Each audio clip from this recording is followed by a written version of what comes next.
સાહેબ, કોઈનો ખરાબ સમય ચાલતો હોય ને ત્યારે એનો હાથ પકડજો અને એને સહારો આપજો. કેમ કે ખરાબ સમય તો વીતી જશે, પણ એ માણસ જીવનભર તમને દુઆઓ આપશે.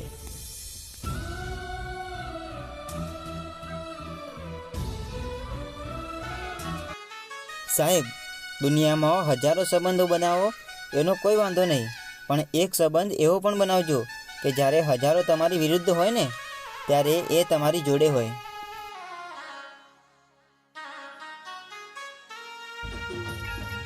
તૈયારી રાખજો વડીલ, હવે ઘણું બધું બદલાવાનું છે. હવે મજાક બનાવીને મૂકી દઈશું એ બધાને જે અત્યાર સુધી અમારી મજા લઈ રહ્યા હતા. જીવન માત્ર 3 પાનાનું જ છે. પ્રથમ અને છેલ્લું પાનું ભગવાને લખ્યું છે. પ્રથમ પાનું જન્મ અને છેલ્લું પાનું મૃત્યુ. બસ આપણે ખાલી વચ્ચેનું પાનું ભરવાનું છે, પ્રેમ, વિશ્વાસ અને હાસ્યથી. સાહેબ, દુનિયાને કંઈ પડી નથી કે તમે ખુશ છો કે દુઃખી, પણ આ નાનકડી એવી જિંદગીએ બહુ મોટી વાત શીખવાડી દીધી છે કે સંબંધ બધાથી રાખો, પણ આશા કોઈનાથી ના રાખતા.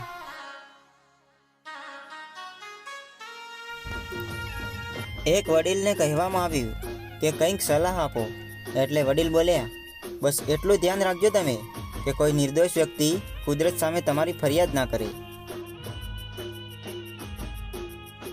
એવું જરૂરી નથી કે રોજ મંદિર જવાથી માણસ ધાર્મિક બની જાય, પણ કર્મ એવા હોવા જોઈએ સાહેબ કે માણસ ગમે ત્યાં જાય ને ત્યાં સ્વર્ગ જેવું મંદિર બની જાય.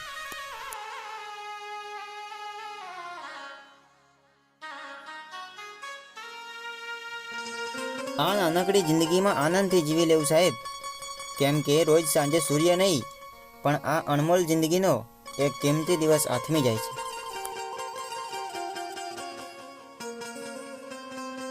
આ દુનિયામાં એવો વહેમ છોડી દેજો કે આપણે કોઈના માટે ખાસ છીએ, કેમ કે જે અમારી વાતો કરતા નહોતા તાકતા ને એ આજે અમને યાદ પણ નથી કરતા. 300 રૂપિયાની મજૂરી કરવાવાળો માણસ અમીર તો નથી હોતો સાહેબ, પણ જ્યારે તમે એને ભેગા થાઓ ને એટલે દિલ ખોલીને ચા નાસ્તો કરાવવાની તાકાત રાખતો હોય છે.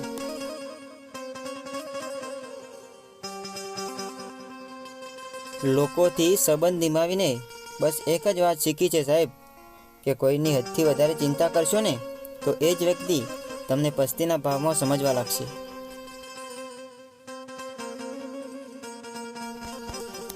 આ દુનિયામાં બહુ ટેન્શન નહીં લેવાનું દોસ્ત, કેમ કે જ્યારે સમય આવશે ને એટલે બધું સારું થઈ જશે. સંબંધોનું વાવેતર કરતાં પહેલાં જમીન પારખી લેજો સાહેબ, કેમ કે તમે લાખ પ્રયત્નો કરશો તો પણ રણમાં સફરજનની ખેતી તો નહીં જ થાય. અને આ વાત સમજી લો ને તો જિંદગીમાં બીજું કંઈ જોઈતું નથી.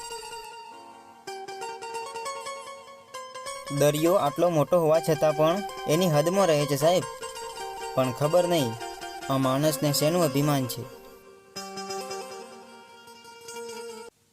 જ્યારે ગમતી વ્યક્તિથી દુઃખ લાગે ને ત્યારે આ વાક્ય યાદ રાખવું સાહેબ કે દુઃખ મહત્ત્વનું હોય તો વ્યક્તિ ભૂલી જવું, અને વ્યક્તિ મહત્ત્વનું હોય તો દુઃખ ભૂલી જવું, તો જ તમે આ જિંદગીમાં સારી રીતે જીવી શકશો. આ દુનિયામાં અમુક લોકોને બીજાના ઘરે સળી કરવાનો બહુ શોખ હોય છે. એવા લોકોને એક વાત કહેવા માગું છું કે તમે તમારું ઘર સંભાળો, અમારા ઘર માટે અમે જવાબદાર છીએ. સંબંધ નિભાવવાનું અમને ના શીખવાડો વડીલ, કેમ કે અમે એ લોકો સાથે પણ હસીને વાત કરીએ છીએ જે એમના મનમાં અમારા પ્રત્યે નફરત લઈને બેઠા છે.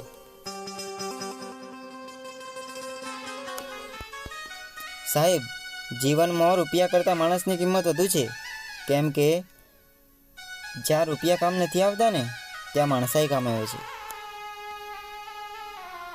આ તો જવાબદારીના લીધે બધું હારી ગયો દોસ્ત, બાકી આ હસતા ચહેરાએ ક્યારેય દુઃખ જોયું જ નથી.